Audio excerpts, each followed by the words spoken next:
Ang kwentong ito ay patungkol muli sa isang ina na patuloy nagsusumikap para sa kanyang mga mahal sa buhay. Alam natin na ang ating mga ina ay hindi nagsasawang protektahan, pangalagaan, at ilayo tayo sa lahat ng kapahamakan. Ngunit ano nga ba ang maaari nating isukli sa kanila sa oras na sila ay matanda na? Ma, nasaan yung pinabili ko? Kailangan ko na yun ngayon, ma. Papasok ako sa trabaho, oh. Ani ni Charlie habang inaayos ang ilan sa mga dadalhin. Hala anak, nakalimutan ko. Mahinang sagot ni Karen ang kanyang ina na may katandaan na rin. Naku naman, palagi na lang ma. Ang ulyan mo na talaga. Wala ka talagang pakialam sa akin eh. Sigaw ni Charlie na ikinagulat ng inang si Karen. Anong nangyayari dito? Tanong Julie na siyang kapatid ni Charlie. Si mama kasi. Napakahalaga nung pinabili ko. Di pa mabili-bili eh. Hindi naman niya pera. Sigaw muli nito. Manaman, alam ko, nakaraan pa niya sinabi yan ah. Bakit di mo man lang mabili-bili? Dagdag naman ni Judy. Tahimik na nakaupo si Karen habang ang magkapatid na Charlie at Julie ay tila nagiging mas malupit sa kanya sa bawat sandali. Hindi siya makatingin ng diretso sa kanila. Ang kanyang mga mata ay nakatuon sa sahig. Tila pinapasa ng bigat ng mga salita ng kanyang mga anak. Sa kabila ng lahat, hindi niya magawang sumagot o magpaliwanag ng mabuti. Alam mo naman ma, mahalaga yung mga bagay na yun para sa trabaho ni Charlie. Sabi ni Julie na may halong pang-uuyam. Pero parang lagi ka na lang nakakalimot. Hindi po pwedeng ayusin mo naman kahit minsan? Hindi ko naman sinasadya. Mahina at halos pabulong na sagot ni Karen. Nakakaramdam siya ng lungkot sa sarili, lalo na't alam niyang naging mahina na rin ang kanyang isip at katawan. Eh paano naman kami? Kung lagi kang ganyan, masisira mo pati trabaho namin. Hindi na ito simpleng bagay lang. Bawat pagkakamali mo ma, kami ang nahihirapan, lalo't binubulyawan kami ng mga boss. Galit na patuloy ni Charlie, halos ipukpok ang mga gamit sa mesa nang dahil sa sobrang pagkainis. Hindi pa rin kumikibo si Karen, patuloy na nakatungo. Tumitigil siya ng ilang sandali, ninanamnam ang sakit ng bawat salita, ngunit walang tugon. Alam niyang anumang sabihin niya ay mas lalo lang magpapalala sa sitwasyon. Tahimik na bang umupo si Karen sa isang sulok ng silid. Ang kanyang puso'y tila nadudurog sa harap ng mga anak. Hindi na niya kilala ang mga ito, mga anak na pinalaki niyang may respeto at pagmamahal. Ngunit ngayon, tila nababalot na ng galit at kawalan ng pasensya. Siguro nga, Julie, sabi ni Charlie. Huminga ng malalim at saka nagpatuloy. Kailangan nating ayusin ang ating mga sarili. Kasi si Mama parang hindi na natin siya kasama sa mga plano natin. O di natin alam kung may kaya pa yang gawin bukod sa umupo. Napansin ni Julie ang bigat ng mga salita ni Charlie, ngunit hindi niya ito tinutulan. Sa halip, sinang-ayunan niya ang mga sinabi nito. Tama ka kuya, pero anong gagawin natin? Hindi na natin mapipilit si Mama na maging kagaya ng dati, hindi ba? Sa mga oras na yon pumasok si Karen sa kanilang usapan. Sa wakas ay nagtangkang magsalita. Pasensya na kayo. Hindi ko naman gusto na makalimutan ang mga bagay. Hindi ko na rin alam kung ano ang gagawin ko minsan. Matanda na ako. Pabulong at puno ng hinanakit na sabi ni Karen, pilit na pinipigilan ang pagpatak ng kanyang mga luha. Ngunit sa halip na makakita ng simpatsya, nakuha pa ni Julie at Charlie na magpalitan ng tingin. Matanda ka na nga ma, kaya nga dapat mas nag-iingat ka eh. Sabi ni Charlie na tila nawala ng awa. Kasi ma, dagdag ni Julie, kahit matanda ka na, dapat hindi ka naging pabaya. Hindi porket matanda na, hindi mo na kami matutulungan. Tahimik pa rin si Karen pero sa kabila ng pananakit na mga salita, nagpasa siyang hindi na magsalita. Wala siyang lakas para makipagtalo o makipagpalitan ng salita sa mga anak. Naroon na siya sa punto na mas pinili na lamang niyang magtiis. Umasa na sana'y balang araw, magbabago rin ang ugali ng kanyang mga anak. Sa kabila ng lahat, hindi niya magawang galitin sila o magsalita ng masama. Alam niyang ang pagod sa trabaho, ang mga problema, at ang pagiging abala ng mga anak niya ang dahilan kaya't hindi sila ganoon kasensitibo sa kanya. Tila nakamasid lamang si Karen, hindi na kayang lumaban pa. Hinarap niya ang bintana, inaalala ang mga panahon noong bata pa ang kanyang mga anak, ang mga araw na siya ang pinupuntahan nila kapag sila'y umiiyak o naman nasasaktan. Ngayon tila hindi na siya kilala ng mga ito. Huwag kang mag-alala ma, aayusin namin ni Julie ang mga kailangan namin. Hindi na namin naaasahan na matutulungan mo kami dahil ulyanin ka ng anay. Mabagal ka pa. Ani ni Charlie tila pagtatapos ng usapan. Hindi sumagot si Karen, alam niyang hindi na nila siya naiintindihan. At kahit sa loob niya, gustuhin man niyang ipaglaban ang kanyang sarili, ang katahimikan na lamang ang kanyang napiling gawin. Pagkatapos ng tahimik na pagluha ni Karen, nagpatuloy ang magkapatid sa usapan nilang tila wala nang pakialam sa nararamdaman ng kanilang ina. Si Julie, bagamat medyo nag-aalinlangan, ay nakikinig lang sa bawat salita ni Charlie na hindi na maitago ang pagkayamot. Julie, sa totoo lang, hindi ko na alam kung ano pang gagawin natin kay Mama. Ulyanin na siya tapos wala na ring silbi sa bahay. Alam mo, imbis na makatulong, nagiging pabigat pa. Sabi ni Charlie habang sumandal sa upuan. Pinapawalan ang lahat ng sama ng loob. Ano bang ibig sabihin mo, kuya? Ano ba ang plano mo? Tanong ni Julie medyo nag-aalinlangan, ngunit nakikita ang bigat ng sitwasyon. Hindi na siya pwedeng manatili pa dito. Puro problema lang ang dala niya. Bakit hindi na lang natin iligaw si Mama sa malayo? Tutal, hindi naman niya alam ang gagawin niya. Pag nag-iisa, madali siyang makalimot. At hindi na tayo mahihirapan na alagaan pa siya. Seryosong sabi ni Charlie na tila wala nang ibang maisip na solusyon. Nagulat si Julie sa sinabing yon ni Charlie. Kuya, seryoso ka ba? Hindi mo naman pwedeng basta-basta iligaw si Mama. Nanay pa rin natin siya. Sagot ni Julie kahit nadama rin niya ang frustration sa sitwasyon. Julie, isipin mo naman. Patuloy ni Charlie. Hindi na siya nakakatulong. Lahat ng kailangan natin. Siya ang dahilan ng abala. Araw-araw may kalokohan o kapalpakan siyang nagagawa. Paano tayo magpapatuloy sa ganito? Hindi agad sumagot si Julie. Alam niyang may punto si Charlie. Mas mahirap na nga ang buhay dahil kay Karen. Lalo na't hindi na ito kasing alerto tulad ng dati. Pero ang iligaw, parang masyado namang malupit yun. Kuya, siguro naman may iba pang paraan. Hindi natin siya basta pwedeng iligaw at itapon na lang na parang basura. Ilalagaan tayo ni Mama, hindi ba? Tayo naman ang dapat mag-alaga sa kanya ngayon.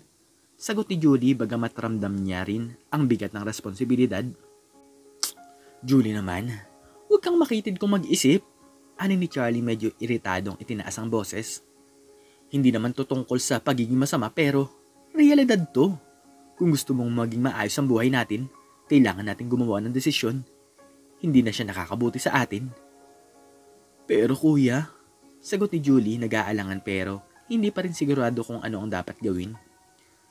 Isipin mo na lang ha, kung wala si Mama dito, magiging mas madali ang buhay natin. Wala nang problema, wala nang pangungulit, at pwede na tayong mag-focus sa sarili nating mga buhay. Baka nga hindi na niya tayo maalala kapag nawala siya. Patuloy ni Charlie, pilit na itinatak sa isip ng kapatid ang kanyang plano. Nagkaroon ng katahimikan, pareho nag-iisip ang magkapatid. Habang si Karen ay nasa malayo, nagmamasid sa kanilang dalawa mula sa kabilang kwarto. Hindi niya naririnig ang mga eksaktong salita ng kanyang mga anak, pero nararamdaman niya ang malamig na trato at ang kabigatan ng usapan. Sa kanyang puso, may takot siyang nararamdaman, ngunit mas pinipili niyang manahimik, umaasang hindi ganoon kabigat ang mga iniisip tungkol sa kanya. Sige na Julie, pag-isipan mo. Kailangan natin itong gawin para sa kapakanan natin. Hindi pwedeng maging pabigat si nanay habang buhay. Pagpupursige pa ni Charlie na tila buo na ang desisyon. Napatingin si Julie sa kanya at bagamat hindi pa handang sumang-ayon, alam niyang si Charlie ang palaging nagdedesisyon para sa kanila. Alam niyang magiging mahirap ang labanan ang desisyon ng kanyang kuya, lalo na't mas malaki ang pressure sa kanila ngayon. Hindi ko alam kuya. Hindi ko pa kaya. Sabi ni Julie bumibigat ang dibdib. Alam niyang nasa alanganin na sila ng sitwasyon. Magiging mas mabuti ito para sa lahat. Hindi mo pa nakikita ngayon pero kapag wala na si Mama, magiging mas malaya na tayo. Pagtatapos ni Charlie, tiyak na sa kanyang gagawin. Nanatiling tahimik si Julie habang si Karen ay patuloy sa kanyang pag-aalala. Tila nararamdaman ng lamat sa kanilang pamilya. Hindi na sila magkakaayos. Kinabukasan maagang nagising si Karen. Hindi niya alam kung bakit tila may kakaibang pakiramdam siya noong umagang yon. Lumabas siya ng kwarto at nakita sina Charlie at Julie na parang masaya habang nag-aayos ng gamit. Ma, magbihis ka. Lalabas tayo ngayon. Bati ni Charlie. Nginitian pa si Karen ng tipid. Tila pinipilit ang sarili. Talaga anak? Saan tayo pupunta? Tanong ni Karen. Baka sa boss ng konting tuwa at pag-asang magkakasama silang tatlo sa isang masayang araw. Minsan na lamang kasi siyang maisama ng kanyang mga anak sa ganitong lakad. Secret ma, basta sumama ka na lang. Mag-e-enjoy naman tayo. Sagot naman ni Julie pilit din ang ngiti pero iniiwas ang tingin kay Karen. Agad namang tumalima si Karen kahit naramdam niya sa puso na may kung anong kakaiba. Isang pakiramdam na hindi niya matukoy.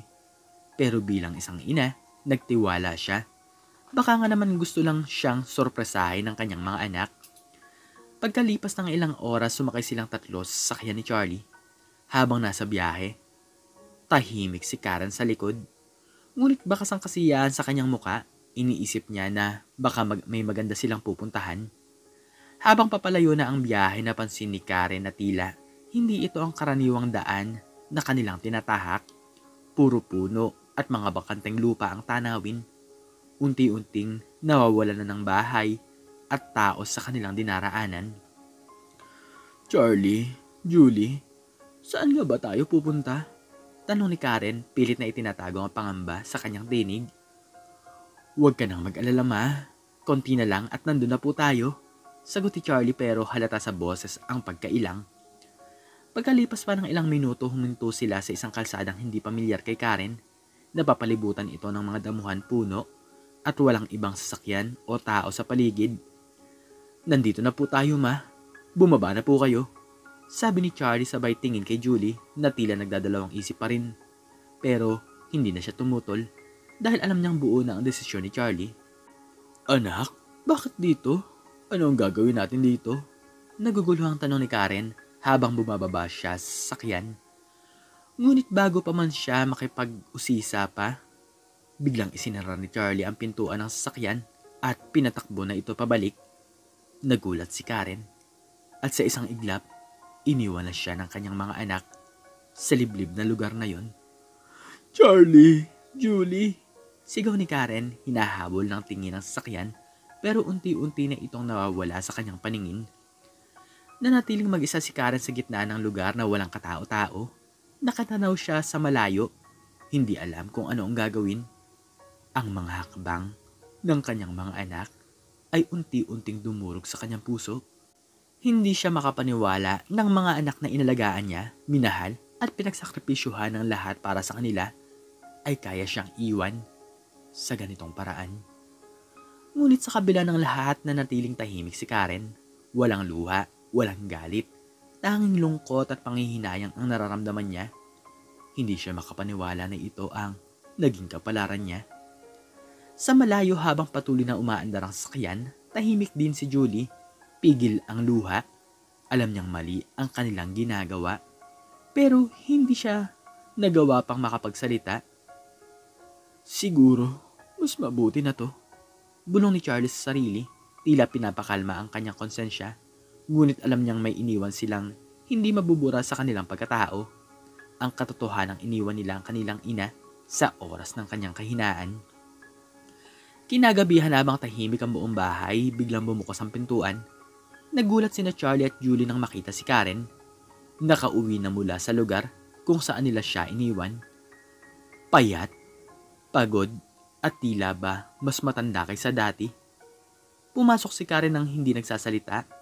Tahimik niyang isinara ang pinto at nagpatuloy sa loob ng bahay. Hindi nag-aaksaya ng kahit isang salita para sa kanyang mga anak. Nagkatinginan sina Charlie at Julie. Kapwa hindi makapaniwala. Paano siya nakauwi? Paano niya nalaman ang daan pabalik? Napuno ng kaba ang kanilang mga puso. Ngunit sa halip na magtanong o magpakita ng pagsisisi, nanatili silang tahimik. Si Karen naman ay dumiretso sa kanyang kwarto. Marahan niyang isinara ang pinto at mula sa kabilang pader, narinig nila ang paghikbi ng kanilang ina. Subalit tulad ng dati, nanatili silang walang kibuan, pinipilit baliwalain ang sakit na dala ng kanilang ginawa. Makalipas pa ang ilang araw, napansin ng magkapatid na hindi lumalabas si Karen mula sa kanyang silid. Pumasok si Julie sa loob upang tingnan ng ina. Ngunit nang buksan niya ang pinto, natagpuan niyang hindi na gumagalaw si Karen. Nakatulog na ito ng tuluyan. Tuluyan na siyang nagpaalam sa mundong ibabaw. Hindi na itago ni Julie ang kanyang pag-iyak. Agad siyang tumawag kay Charlie na nagulat at natulala sa balita. Pareho nilang iniyakan ang kanilang ina, ngunit alam nilang huli na ang lahat. Wala na si Karen. At sa kanilang pagkukulang, nawalan sila ng pagkakataon na humingi ng tawad sa kanya.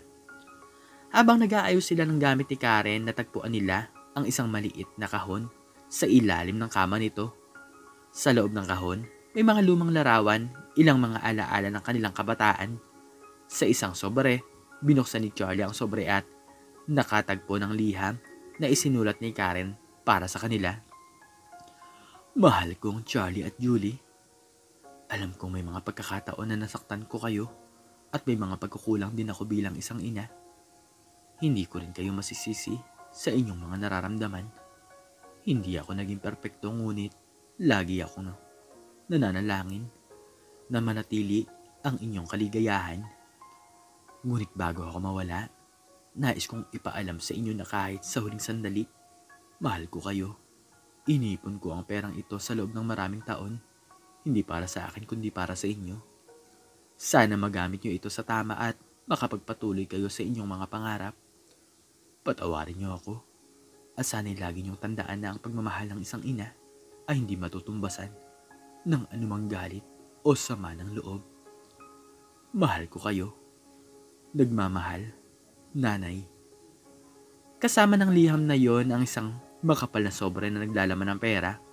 Hindi makapaniwala sina Charlie at Julie habang pinagtutulungan nila si Karen at iniwan pa siya.